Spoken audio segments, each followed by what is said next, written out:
मेरा नाम कनिका है। अभी अभी मेरी शादी हुई है। शादी के बाद मैं और मेरे पति सौरभ एक बड़े शहर में रहने के लिए आ गए। हम दो ही लोग हैं। एक बड़ा फ्लैट है। मेरे पति की अच्छी जॉब है। मैं कभी कभी यह सोचती हूँ कि मुझे बहुत अच्छा पति मिला है। शहर में आए अभी हमें कुछ ही दिन हुए हैं, तभी मेरे पति एक 19 साल की लड़की को एक दिन घर ले आए और कहा कि गरीब है, इसे काम की ज़रूरत है। मैंने कहा, ऐसा क्या काम है? हम दोनों का काम मैं अकेले कर सकती हूँ। लेकिन उन्होंने बोला, यह यहीं रहेगी और कुछ काम करेगी। मैंने बोला, ठीक है। किसी अजनबी जवान लड़की को इस तरह अपने घर में रखना मुझे कुछ समझ नहीं आया, वो भी तब जब मैं मना कर रही हूँ। रात को मैंने सोचा कि उनसे पूछूं कि आखिर यह लड़की कौन है, लेकिन रात जब मैं कमरे में गई तब वो अपने लैपटॉप पर मीटिंग में बिजी थे। जैसे ही मैंने दरवाज़ा खोला तब मुझे हाथ से इशारा करके चुप रहने को कहा। मैं बिस्तर के एक साइड पर सो गई। सुबह करीब 6 बजे मेरी नींद खुली, तब मैंने देखा मेरे पतिदेव बिस्तर पर नहीं हैं। मैंने बाथरूम में देखा, वो वहाँ भी नहीं थे। दरवाज़ा के पास जाकर मैंने किचन में देखा तो मेरे पति हाथ में पैसे लिए उस लड़की को दे रहे थे और वो लड़की रो रही थी। वो उसे चुप भी करा रहे थे। पैसे देकर वो मुझसे मिले बगैर बाहर निकल गए। मुझे अब कुछ समझ नहीं आया कि बात क्या है। थोड़ी घबराहट भी हुई। अजीब अजीब ख्याल मन में आने लगे। साथ ही यह ख्याल आया कि जो मैं सोच रही हूँ ऐसा कुछ भी नहीं हो।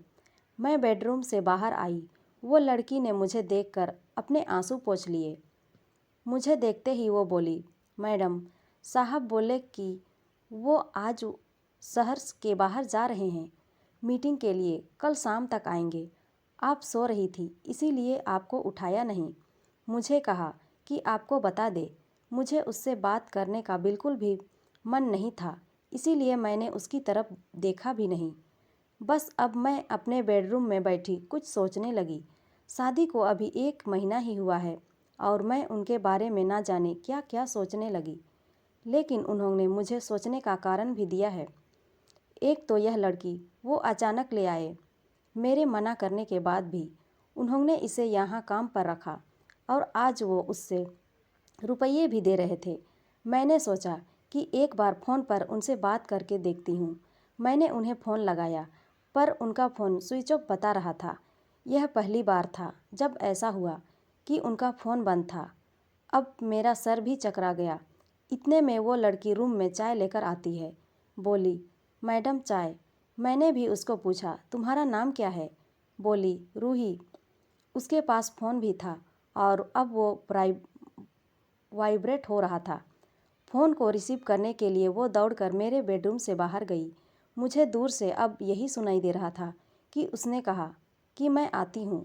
फिर बात करके वो फिर मेरे बेडरूम में आकर कहती है, मैडम, मैं 2 घंटे में आती हूँ, मुझे कुछ काम आ गया।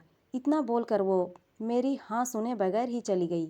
मैं कुछ बोल नहीं पाई, लेकिन फिर मेरे मन में ख्याल आया कि क्यों ना उसका पीछा करूँ, और मैंने तुरंत कपड़े चेंज किए और उसके पीछे चली गई। वो मुझे मेरी बिल्डिंग के नीचे दिखाई दी। उसके बाद उसने एक रिक्शा लिया। मैंने भी रिक्शा लेकर उसका पीछा किया। रिक्शा एक पतली सी गली में रुका। वो वहाँ से उतरकर पैदल चलने लगी। बहुत सारे छोटे छोटे घर से होते हुए वो एक घर के आगे पहुँची। मैं लगातार उसका पीछा कर रही थी। क्यों कर रही थी और क्या जानना चाहती थी, इसका मुझे कुछ पता नहीं था। बस मैं उसके पीछे थी। दरवाज़ा खुला और खुलते ही वो लिपट गई उसकी माँ से। ज़ोर से माँ और बेटी दोनों रोने लगी। दरवाज़ा बंद करना भी भूल गए। मुझे लगा कि अब मुझे सामने जाकर बात करनी होगी कि परेशानी क्या है। मैं उसके सामने गई। मुझे देखकर लड़की चौंक गई और बोली, मैडम, आप यहाँ पर? मैंने कहा, तुम्हारे साहब बोल गए थे कि तुम्हारा ध्यान रखना। उसकी रोती हुई माँ बोली कि ऐसा इंसान बहुत कम मिलते हैं। मैंने पूछा, क्या परेशानी है, आप मुझे बताइए। माँ बोली, इसके पिता साहब के ऑफिस में गार्ड की नौकरी करते थे। अचानक हार्ट अटैक से उनका देहांत हो गया। इसका एक भाई है, लेकिन उसे शराब पीने और जुए की लत है। वो मेरे पास एक पैसा नहीं टिकने देता था। मैं अपनी परेशानी साहब के पास लेकर गई और उन्होंने पैसों से हमारी मदद की।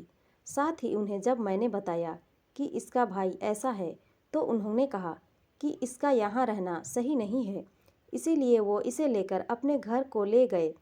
मैं इनकी बातें सुन रही थी कि मेरे पति का फ़ोन आया। मैंने फ़ोन रिसीव किया और बोले कि उनका फ़ोन रात में मीटिंग की वजह से चार्ज नहीं था, इसका कारण बंद आ रहा था। मुझे पूछा कि कहाँ हो, तो मैंने बोला कि मैं उनके घर आई हूँ। मेरे पति ने बोला, हाँ मैं रात में तुम्हें बताने वाला था, पर मीटिंग की वजह से लेट हो गया और तुम सो गई। मुझे उस समय जो सही लगा वो मैंने किया, इसीलिए मैं उसे तुम्हारे पास ले आया। मैंने कहा, बिल्कुल ठीक किया आपने। लड़की को लेकर मैं अपने फ्लैट चली गई और अब हम तीनों बहुत प्यार से रहने लगे। तो दोस्तों, ये कहानी आपको कैसी लगी कमेंट में ज़रूर बताएं और अच्छी लगी हो तो लाइक शेयर और सब्सक्राइब ज़रूर करें। धन्यवाद।